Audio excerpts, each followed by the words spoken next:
Dear students and dear friends, स्वागत है अपने चैनल पॉलिटिकल साइंस एसपीएम में।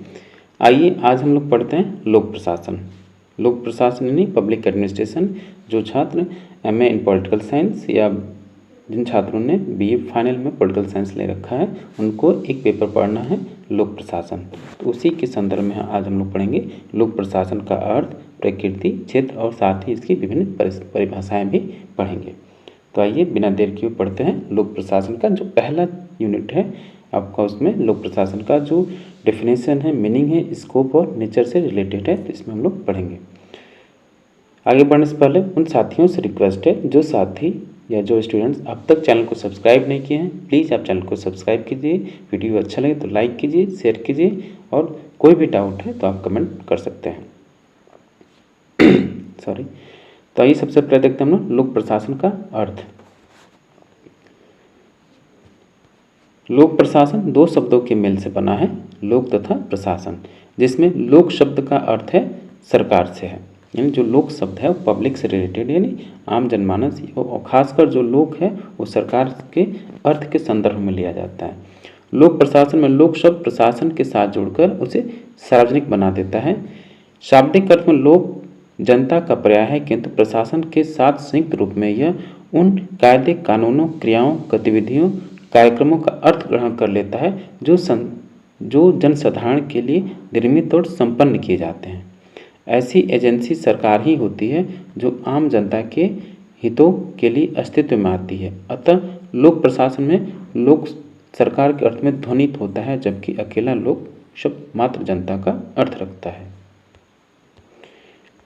देखिए, जो एक लोक शब्द का तात्पर्य सब जब जनता से लगाया जाता है, अर्थात जनता के लिए जो भी कार्य संपादित किए जाते हैं वह सब लोक प्रशासन के अंतर्गत आता है। यानी जो सरकारें हैं, आधुनिक सरकारें हैं जो लोक कल्याणकारी राज्य से संबंधित हैं, वर्तमान संदर्भ में सरकारों के द्वारा जो भी कार्य जनता के लिए किया जाता है या संपन्न किया जाता है वो सब लोक प्रशासन के अंतर्गत आता है।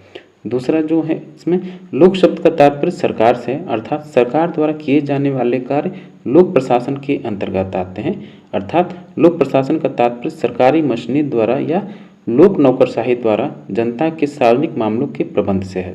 दूसरे शब्द में कहें तो लोक प्रशासन जनता के प्रशासन से संबंधित है, जिसको लोक नौकरशाही प्रशासित करते हैं। उल्लेखनीय है कि लोक प्रशासन सरकार द्वारा निर्धारित नीतियों कार्यक्रमों को पूर्ण रूप देता है, इसलिए इसे प्रशासन का आधार कहा जाता है। साथ ही सरकार की छवि और प्रदर्शन तथा जनता के लिए कल्याणकारी कार्यक्रमों का निर्वहन लोक प्रशासन पर निर्भर करता है। लोक प्रशासन राजनीतिक कार्यपालिका द्वारा निर्धारित लक्ष्यों, उद्देश्यों, नीतियों और कानूनों को क्रियान्वित करने वाले व्यवस्था का नाम है। इसे सरकारी प्रशासन इसलिए कहा जाता है क्योंकि लोक शब्द का अर्थ यहाँ सरकार से है। अब आइए देखते हैं हम लोग लोक प्रशासन का जो पारंपरिक अर्थ है उसका क्या अर्थ है। तो प्राचीन समय में लोक प्रशासन को केवल नीति के क्रियान्वयन के लिए माना जाता था, अतः इसे कार्यपालिका तक ही सीमित माना जाता था एवं इसका अध्ययन क्षेत्र सीमित और संगठन में संरचना का अध्ययन करने वाला विषय माना जाता था। जो लोक प्रशासन का जो पारंपरिक अर्थ है, जो ट्रेडिशनल अर्थ है, ये है कि केवल जो सरकार काम कर रही है या जो केवल जो सरकार है या जो व्यवस्थापिका है, खासकर जो प्राचीन समय में तो लोकतंत्र था नहीं, राजतंत्र था, तो जो राजा के कर्मचारियों द्वारा जनता के कार्य किए जाते थे तो केवल वही आपका लोक प्रशासन में गिना जाता था।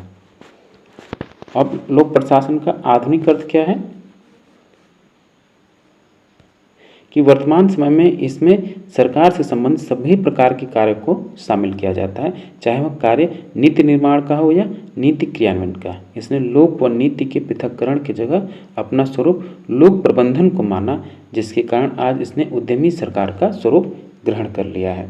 वर्तमान समय में क्या है कि लोक प्रशासन जो है अब वो एक जो का मतलब कि जन्म से लेकर मरण तक, यानी जब कोई शिशु जन्म लेता है और वो बूढ़ा होकर मर जाता है तो उसके जन्म से लेकर मरण तक उसका पूरा ख्याल रखता है। आज का जो लोक प्रशासन, आधुनिक लोक प्रशासन का जो अर्थ है यही है कि आपके जीवन के हर पहलू का ख्याल रखता है।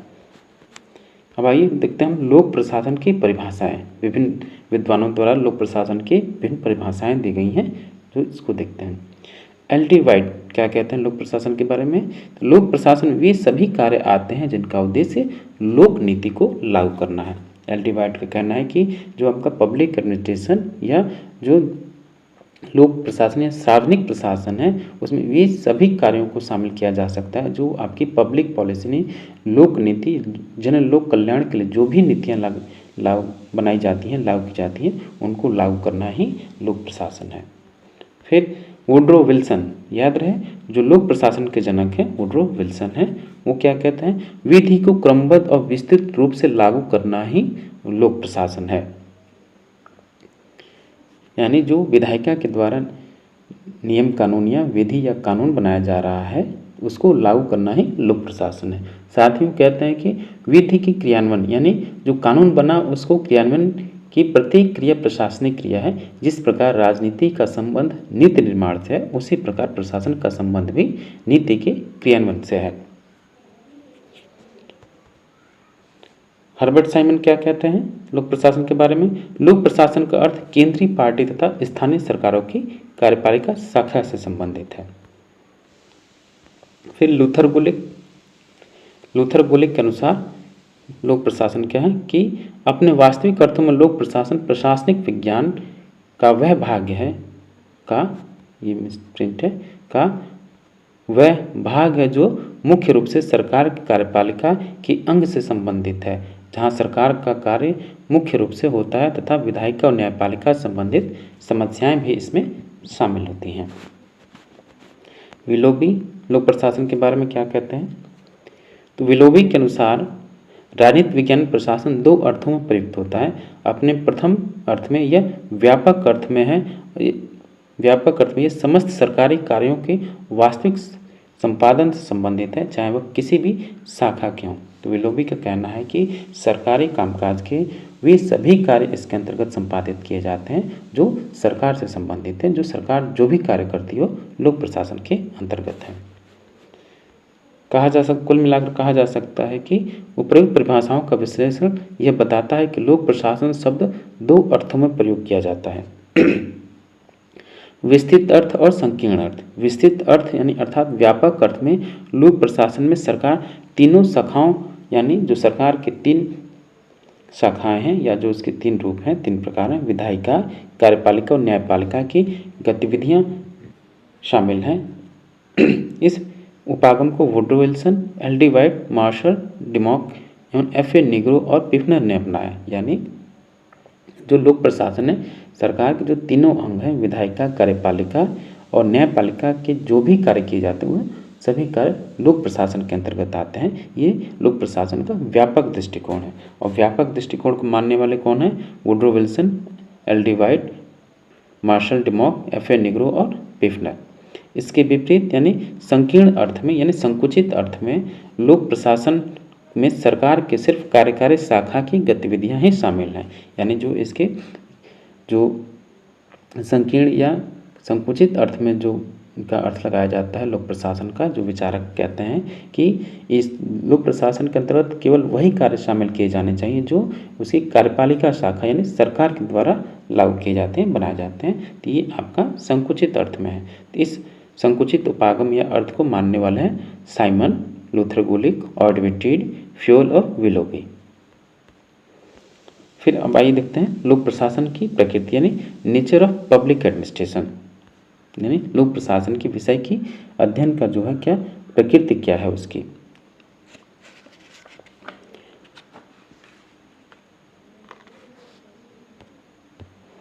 लोक प्रशासन की प्रकृति के अंतर्गत कि लोक प्रशासन के विद्वानों ने लोक प्रशासन की प्रकृति को दो अलग अलग उपागम में अभिव्यक्त किया है। एक उपागम है आपका समग्र उपागम, एक है प्रबंधकीय उपागम। समग्र उपागम को ही आप एकीकृत उपागम या एकीकृत दृष्टिकोण बोलते हैं या समग्र दृष्टिकोण। तो समग्र दृष्टिकोण जो है आपका, इस उपागम के अनुसार लोक प्रशासन उन सभी गतिविधियों का समावेश करता है जो दिए गए लक्ष्य को प्राप्त करने के लिए की जाती हैं। यानी जो आपका समग्र दृष्टिकोण है या एकीकृत कहें, इसके अंतर्गत वे सभी गतिविधियां और कार्य शामिल की जाती हैं जो प्रशासन के द्वारा शामिल है, या उन गतिविधियों का जो प्रशासन करता है या प्रशासन जो भी कार्य करता है, इसमें इस दृष्टिकोण यानी समग्र दृष्टिकोण में उसका प्रकृति शामिल है। अर्थात लोक प्रशासन प्रबंधकीय, तकनीकी या आपका लिपिकीय या और दस्ती कामों का कुल योग है।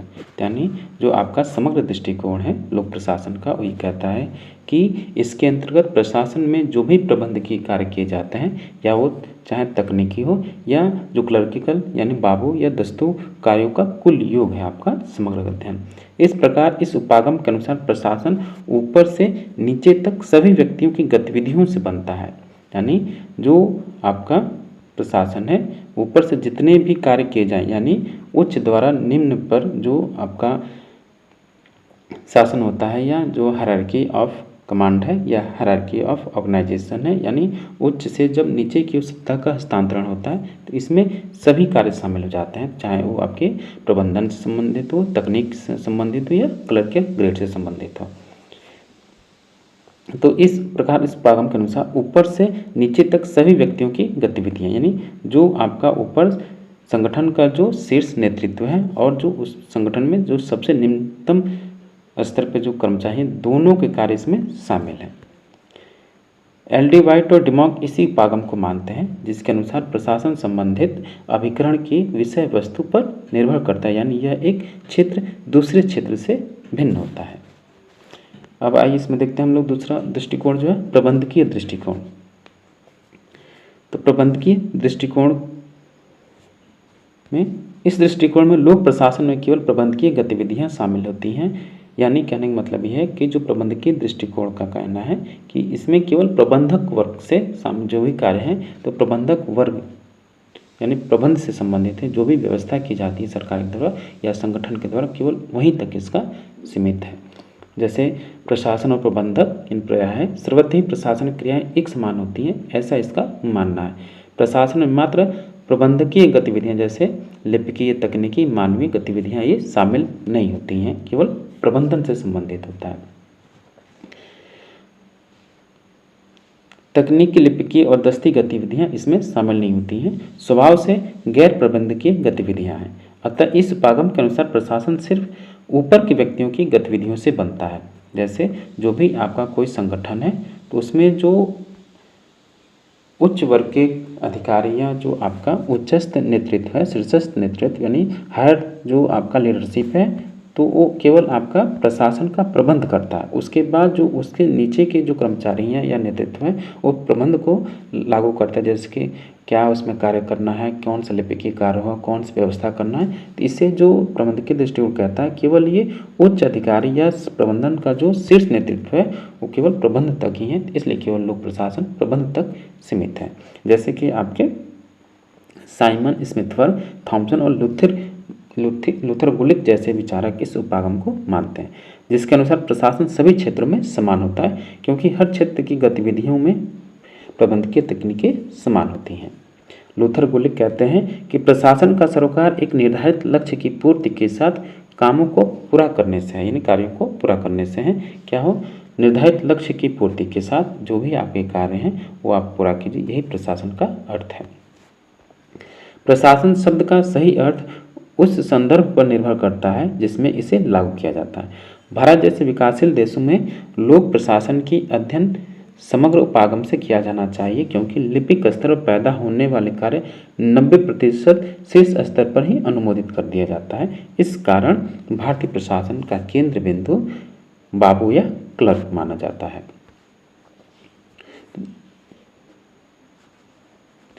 लोक प्रशासन एक विषय के रूप में इसका देखते हैं विकास कैसे हुआ। एक विषय के रूप में लोक प्रशासन, तो इसमें दो दृष्टिकोण हैं। एक तो है आपका संकुचित दृष्टिकोण, व्यापक दृष्टिकोण और पुष्टकौर दृष्टिकोण और पोकॉक दृष्टिकोण और लोक कल्याणकारी दृष्टिकोण। अब इसका लोक प्रशासन के रूप में जो लोक प्रशासन का क्षेत्र है यानी scope of public administration next है, इसको हम लोग नेक्स्ट वीडियो में देखेंगे, नेक्स्ट वीडियो में पढ़ेंगे, क्योंकि वीडियो ज़्यादा लंबा हो जाएगा। इसमें फिर हम फिलहाल हम लोग यहीं तक रुकते हैं और फिर एक बार से उन साथियों से रिक्वेस्ट है जिन साथियों ने अब तक चैनल को सब्सक्राइब नहीं किया, प्लीज़ आप चैनल को सब्सक्राइब कीजिए, साथ ही वीडियो को लाइक कीजिए और अपने दोस्तों में अधिक से अधिक शेयर कीजिए, क्योंकि ये जो आपका थ्योरी का सेक्शन है, इसके बाद हम लोग इससे रिलेटेड ऑब्जेक्टिव क्वेश्चन को सॉल्व करेंगे, जो आपका फर्स्ट यूनिट है या फर्स्ट चैप्टर है। मिलता है आपसे नेक्स्ट वीडियो में। Thank you for watching.